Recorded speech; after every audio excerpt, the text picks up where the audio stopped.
प्यारे बच्चों, कैसे हो आप सभी बच्चों। आज हम क्लास 10th का मैथ स्टार्ट करने जा रहे हैं और मैथ में भी हम चैप्टर 4 स्टार्ट करेंगे।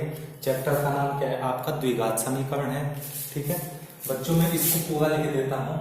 द्विघात समीकरण आपने ये चीजें पढ़ी होगी। इसको इंग्लिश में क्या कहा जाता है? Quadratic equation. यह आपका चैप्टर 5 है और आज की क्लास में मैं आपको बता देता हूँ कि आप सबसे पहले तो अपने पास जब भी आप वीडियो देखें, आप वीडियो को 2 बार देखें। वीडियो 2 बार किस प्रकार देखें? सबसे पहले तो आप वीडियो को खुद देखें, कोई डिस्टर्ब नहीं होना चाहिए, ना ही कुछ आपको लिखना है, केवल देखनी है। दूसरी बार जब आप वीडियो देखोगे तो आपको एक पेन और एक रजिस्टर आपके हाथ में होना चाहिए। जो भी वीडियो में बताया गया है सारा नोट करते जाइए। जब भी आपका स्कूल खुलेगा तो क्लास में जब क्लास में मैं आऊँगा तो सबसे पहले मैं होमवर्क ही चेक करूँगा सारा का सारा। ठीक है, वरना अगर सभी स्टूडेंट जानते हैं कि अगर किसी ने होमवर्क नहीं किया तो उसका अंजाम क्या होगा, सभी स्टूडेंट अच्छे से जानते हैं। ठीक है, तो चलो बच्चों अब हम स्टार्ट करते हैं द्विघात समीकरण। ठीक है, आज मैं केवल इसके बारे में 20 या 25 मिनट की क्लास लूंगा और 20 या 25 मिनट में केवल इसके बारे में बेसिक बताऊंगा कि किस तरह के क्वेश्चन पूछे जाते हैं, क्या क्या इसमें फॉर्मूले होते हैं, कहाँ पे फॉर्मूले लगते हैं, वो चीजें मैं आपको बताऊंगा। तो बच्चों मैं आपको बता देता हूँ, जो द्विघात समीकरण होती है, द्विघात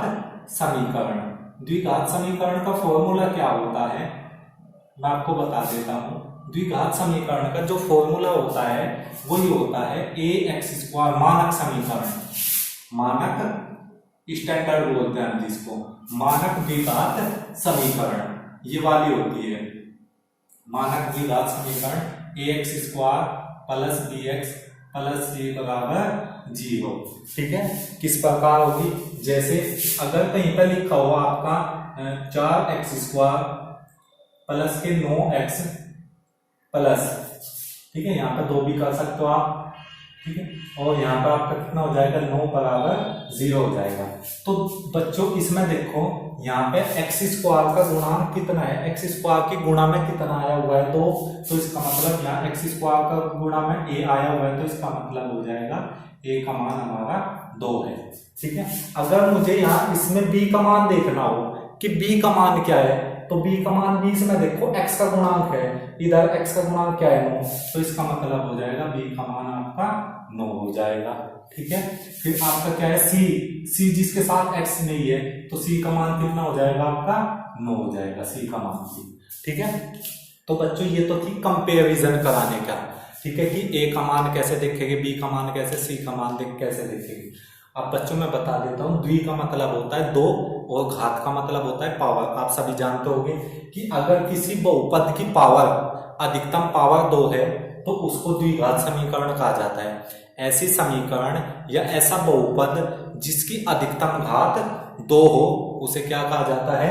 द्विघात समीकरण कहा जाता है। तो बच्चों मैं इसको तो रफ कर देता हूं। अब हम चलते हैं। अब बच्चों जैसे ही हम कुछ क्वेश्चन हल करते हैं, जैसे x² माइनस 7x और प्लस 10 बराबर 0, प्लस ही कर लेंगे मैंने इसको।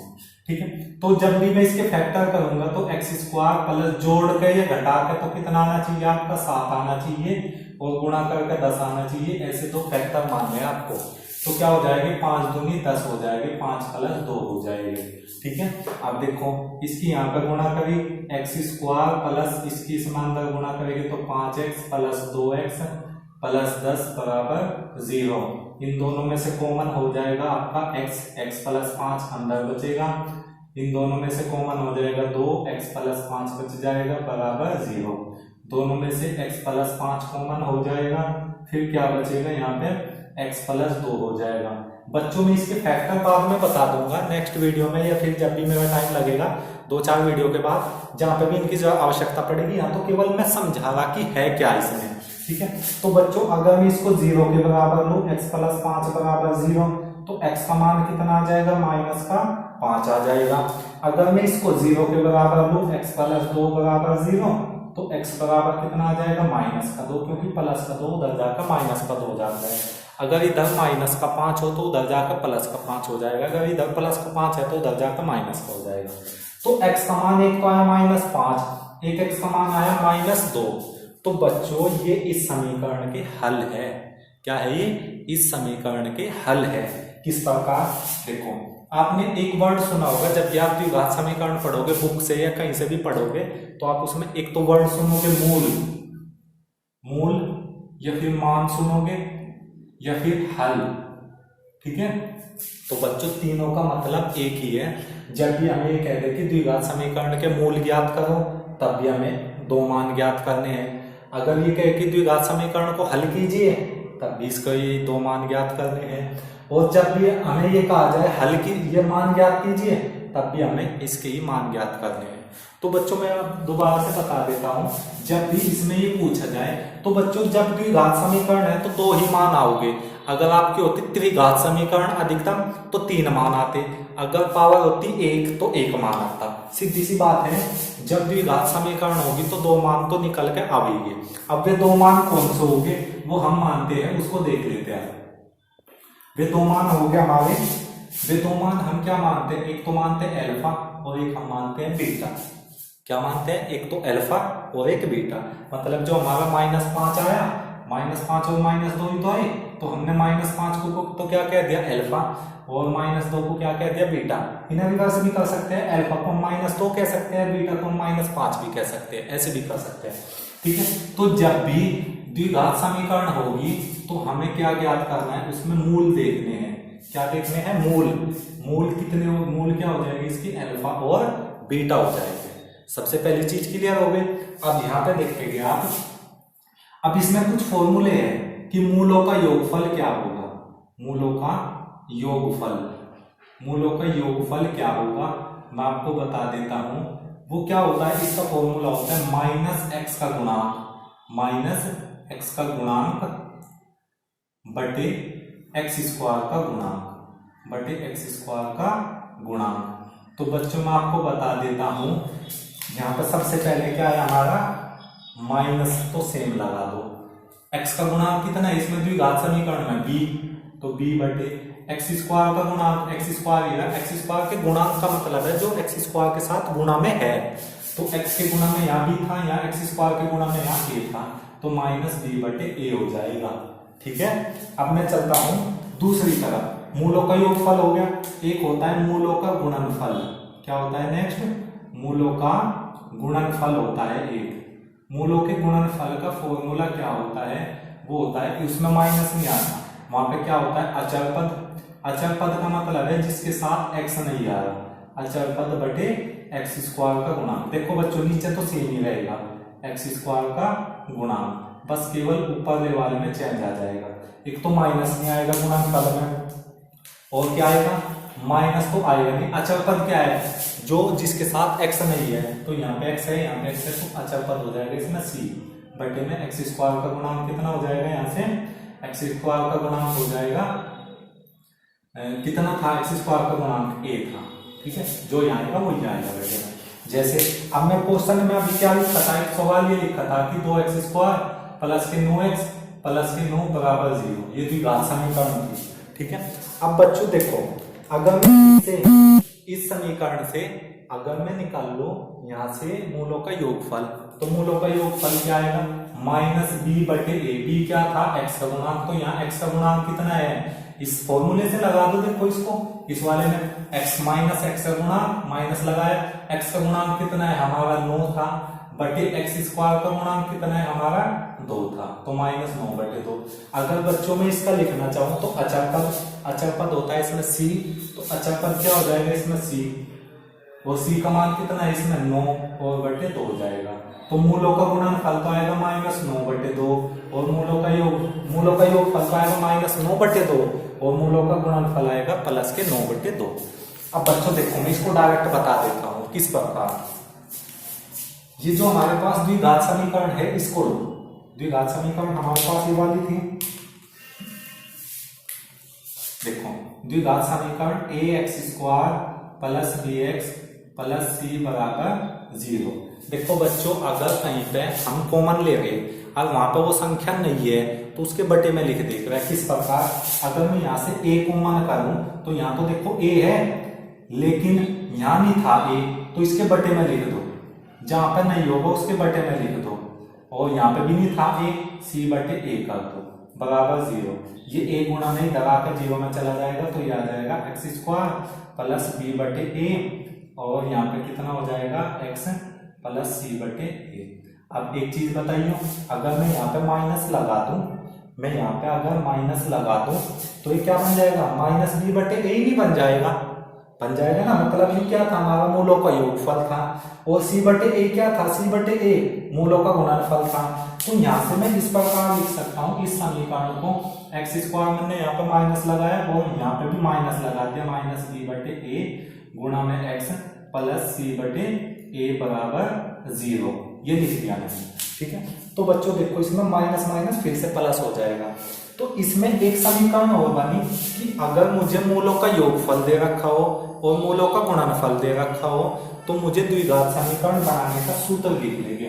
ये सूत्र होता है द्विघात समीकरण बनाने का सूत्र, समीकरण का सूत्र। वो क्या होता है इसको नोट करते जाके, सबसे पहले तो एक्स स्क्वायर लिखो, फिर माइनस लगाओ, यहाँ पे लिख दो मूलों का योगफल, मूलों का योगफल प्लस मूलों का योगफल प्लस मूलों का गुणनफल। ये क्या था, मूलों का गुणनफल था ना, मूलों का गुणनफल बराबर 0। ठीक है दोस्तों, अगर बच्चों अगर यहाँ पर नहीं लिखा हुआ है तो मैं इसको बता देता हूं, इस प्रकार होता है द्विघात का सूत्र, द्विघात समीकरण का सूत्र क्या होता है वो मैं बता रहा हूँ, एक्स स्क्वायर माइनस, बच्चों ये क्या था, मूलों का योगफल, मूल हमने क्या माने थे अल्फा और बीटा, तो मूलों का योगफल मतलब अल्फा प्लस बीटा, योगफल का मतलब प्लस, और गुणा में एक्स हो जाएगा, यहाँ पे एक्स छूट गया। ठीक है, यहाँ पे एक्स हो जाएगा और यहाँ पे क्या जाएगा, फिर प्लस लगाकर मूलों का गुणनफल था मतलब अल्फा गुणा बीटा बराबर 0। तो बच्चों आपको एक सूत्र याद रखना है, द्विघात समीकरण निकालने का सूत्र, ये हमें याद रखना है। ठीक है, तो मुझे उम्मीद है कि आपको ये अच्छे से समझ में आ गया होगा। तो इसी से ही हमने क्या करा, इसी से ही हमने मूलों का योगफल भी निकाल लिया और मूलों का गुणनफल भी। ये क्या था हमारा मूलों का योगफल और ये वाला क्या था हमारा मूलों का गुणनफल। तो सी तो क्या हुआ इसमें, मैं इसमें लिख देता हूं, सी तो इसमें हुआ अचर पद, सी को क्या बोलते हैं हम, अचर पद बोलते हैं। ठीक है, अब देखो बच्चों, अब मैं कुछ चीजें बता देता हूं, एक इसमें श्रीधराचार्य के सूत्र की आवश्यकता पड़ेगी तो आप वो पहले से वही देख लें, श्रीधराचार्य, इसकी कहीं ना कहीं जरूरत पड़ेगी, जरूर पड़ेगी। श्रीधराचार्य का सूत्र वो क्या होता है, मैं नीले पेन से लिख देता हूं, देखो वो क्या होता है, minus b plus minus root b square minus 4ac और अपॉन में 2a होता है। कितना होता है, बी स्क्वायर, देखो minus b plus minus root b square minus 4ac। अब देखो ये बी स्क्वायर माइनस 4ac ये होता है डिस्क्रिमिनेंट, क्या होता है ये, डिस्क्रिमिनेंट होता है। ठीक है, और इसको हिंदी में बोला जाता है विविक्त कर, क्या बोला जाता है, विविक्त कर। ठीक है, बहुत बार एक ये 2 नंबर में एक सवाल आता है कि निम्नलिखित द्विघात समीकरण का विविक्त कर ज्ञात कीजिए। तो विविक्त कर का जो फॉर्मूला होता है वो क्या होता है, बी स्क्वायर माइनस का 4ac होता है, क्या होता है 4ac। तो इसको भी आपको अच्छे से याद करना है। ठीक है, आपको ये भी याद रखना है कि विविक्त कर क्या होता है। जब भी आपसे पूछा जाए कि विविक्त कर का सूत्र बताओ तो आपको आंसर क्या देना है, बी स्क्वायर माइनस 4ac, ये a है ये c है, b square minus 4ac। B आप जानते हो x का गुणांक होगा, 4 आपका आना ही है, a क्या होगा एक्स स्क्वायर का गुणांक और c क्या होगा अचर पद होगा। ठीक है, तो अगर बच्चों इस तरह का क्वेश्चन आता है, एक हमें द्विघात समीकरण दे दी 7x स्क्वायर प्लस के 8x और माइनस के 2 बराबर 0, ये द्विघात समीकरण है। तो बच्चों इसमें एक चीज बताओ, ये तो हमारा a का मान हो जाएगा, ये वाला, ये मान किसका होगा, b का, और ये मान किसका होगा, c का मान होगा। ठीक है, तो इसका विविक्त का कितना आएगा ये मैं बता देता हूं। तो बी स्क्वायर, बी का मान कितना है इसमें 8, तो 8 का स्क्वायर का तो माइनस 4ac, a का मान कितना है इसमें 7 और c का मान कितना है इसमें 2, तो कितना हो जाएगा 8 अठी 64 माइनस 7 चौक 28, 28 दूनी कितना हो जाएगा 56। तो 64 में से 56 जाके कितना बचेगा आपका 64 माइनस 56 आपका बचेगा यहाँ से 4 4 आ जाएगा यहाँ से आंसर। अब बच्चों इसमें एक क्वेश्चन, इसमें 3-4 पॉइंट इसमें लिखते जाएंगे b² माइनस 4ac। सबसे पहले तो आप इसको नोट कर लेंगे या आप इसका स्क्रीनशॉट ले लो, ठीक है। सबसे पहले आप इसको नोट कर लो, फिर मैं इसको रफ कर देता हूं।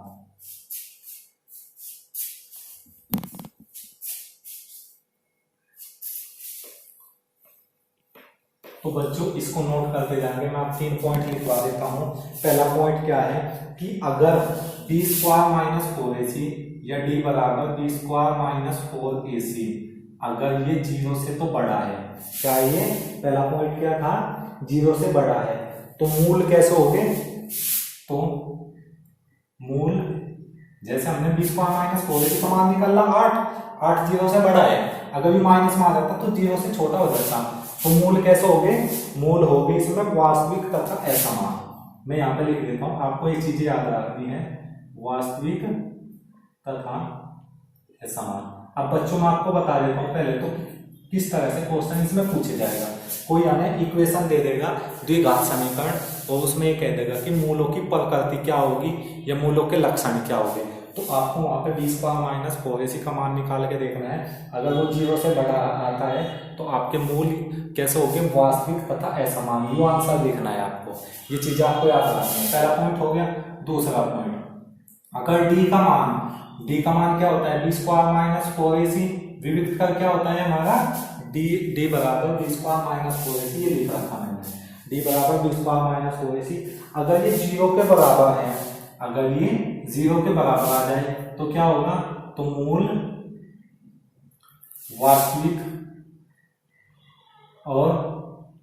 वास्तविक तथा यहाँ असमान की जगह समान आ जाएगा, कहीं ना कहीं ये बराबर भी लिखा रहता है, ठीक है। और एक इसमें आता है तीसरा पॉइंट भी मैं आपको बता देता हूं कि d बराबर b² माइनस 4ac और ac बराबर नहीं होगा आपकी बात माइनस 4ac। अगर ये 0 से छोटा है तो मूल कैसे हो गए, तो मूल होगी काल्पनिक और असमान, तो मूल काल्पनिक और असमान होंगे, काल्पनिक और असमान होंगे, ठीक है। और बच्चों में लास्ट लिख देता हूं 4th, ये आपको लर्न करना है। 4th है, अगर d बराबर b² माइनस 4ac, d बराबर b² माइनस 4ac, अगर ये 0 से तो बड़ा था तथा पूर्ण वर्ग भी हो, 0 से बड़ा हो तथा पूर्ण वर्ग भी हो, तो मूल कैसे हो गए, तो देखो अब मैं बता दूंगा यहाँ पर 2 चीजें आ गई है, 2 चीजें कहाँ पर अप्लाई होगी मैं बता देता हूँ। तो पूर्ण वर्ग भी हो तो मूल कैसे हो गए, यहाँ पे मूल हो गए यहाँ पे अपरिमेय हो गए, तो मूल क्या हो गए, परिमेय हो गए, मूल क्या हो गए, मूल हो गए हमारे परिमेय, मूल क्या हो गए, परिमेय